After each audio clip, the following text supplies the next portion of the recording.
Hey everyone, welcome to The Explainer. I am so incredibly pumped you're here today because we're going to demystify something that literally affects every single one of us, and that is how influence actually works in government today. You know, we hear the word lobbying all the time, right? And we immediately picture these shady, smoke-filled backrooms and secret envelopes of cash. But the reality? It's a highly regulated, multi-billion-dollar industry that basically functions as the ultimate information brokerage of our democracy. And to make these really complex systems crystal clear for us today, we're going to use a completely unexpected visual metaphor. Yep, macaroni. Stick with me here. I promise it's going to make perfect sense as we go.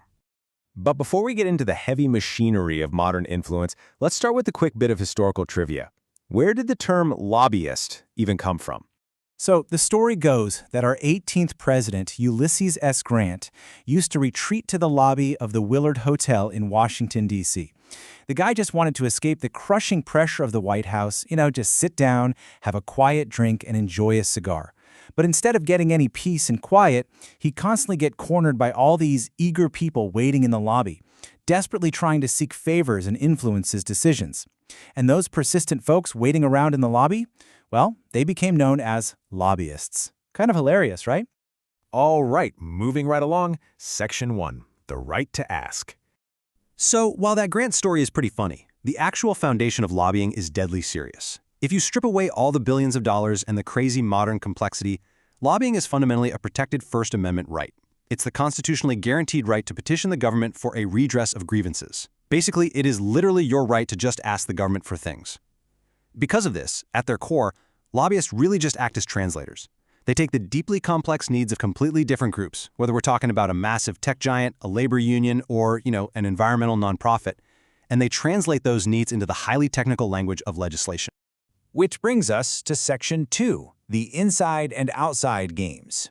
The actual day-to-day mechanics of this influence machine mean that lobbying isn't just taking a senator out for a fancy steak dinner anymore. The pressure actually happens in two completely distinct ways. First up, we've got direct lobbying, which insiders call the inside game.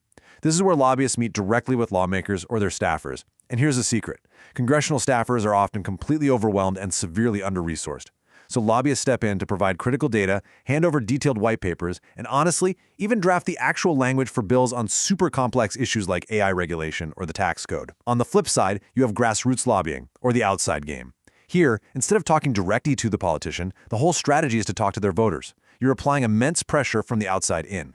Now, grassroots lobbying relies heavily on voter pressure. We're talking massive TV ad campaigns, huge mass email drives designed to absolutely flood a representative's office with calls from their own constituents. But there's this one highly specific, kind of sneaky tactic you absolutely need to know about called astroturfing. It is a meticulously engineered campaign designed to create the fake appearance of a massive, spontaneous grassroots movement. It looks exactly like organic, ground-up public outrage, but actually, scratch that. It's totally organized and funded from the top down. Okay, let's look at who's actually doing this. Section 3, the revolving door. This brings us to the actual people pulling the levers, and why certain lobbyists are worth their weight in gold. We call this the revolving door. Here's how it works. A government staffer or even a literal member of Congress leaves office and then just turns right around and returns to the political sphere as a highly paid lobbyist. A massive percentage of modern lobbyists follow this exact path, and they aren't just selling influence in some vague way. They are actively selling direct access, and more importantly, they're selling their deep, intricate knowledge of the government's inner plumbing. They know exactly how a bill becomes a law because they used to be the exact people writing them.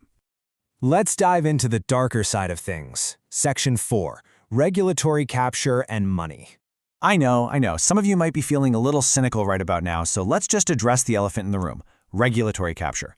This happens when a heavily regulated industry, think massive sectors like big oil or big pharma, exerts such an overwhelming amount of influence over the specific government agency that's supposed to be regulating it that the agency basically just flips. Instead of acting as a watchdog for the public, the agency ends up acting in the best interest of the industry itself. The whole mechanism of oversight gets captured, and the intended function of these government watchdogs is essentially strangled. And what exactly fuels this capture? $4.3 billion. Let that number just sink in for a second. That is the total amount of money spent on lobbying in the U.S. in the year 2024 alone. This unbelievable influx of capital creates what is basically an arms race in Washington. Because in a system that's completely driven by expensive data research and relentless grassroots campaigns, those with the most capital almost invariably have the loudest voice in the room. But things are changing fast. Section 5. The 2026 AI Evolution. The landscape today, in 2026, is completely different than it was even a few years ago. Modern tech has drastically mutated these traditional mechanics. The absolute biggest shift we're seeing right now is, of course, artificial intelligence. Lobbying firms are deploying AI to instantly generate hundreds of thousands of unique, totally human-sounding letters to representatives. The result? Lawmakers are literally struggling to distinguish a genuine concern from a real human constituent from an AI bot-driven campaign. On top of that, influence has gone totally dark through shadow lobbying. So many influential figures refuse to register as official lobbyists anymore. Instead, they call themselves strategic advisors. This makes it incredibly hard for us, the public, to see who's actually pulling the strings on major policy shifts. And finally, lobbying has fundamentally shifted from who you know to what you know about the voters. Modern firms are essentially data brokerages now, using hyper-targeted data analytics to tell a politician exactly how a specific vote will impact their polling, right down to the specific zip code. So, what does this all mean for us? Section 6. The pay-to-play reality. Let's bring this all together and evaluate this modern ecosystem, because it's a really delicate balance. The reality is, literally every single group lobbies, from the NRA and Big Pharma all the way to the Sierra Club and the Girl Scouts. Lobbying actually serves a vital function. It provides lawmakers with the expert, technical knowledge they desperately need so they don't accidentally pass completely unworkable or just flat-out bad laws. But, on the flip side, that massive influx of billions of dollars creates an undeniable pay-to-play system. This dynamic inherently risks creating a reality where the wealthy donor is heavily favored, while the needs of the poor, who definitely cannot afford to hire shadow lobbyists or fund massive astroturfing campaigns, are just completely ignored.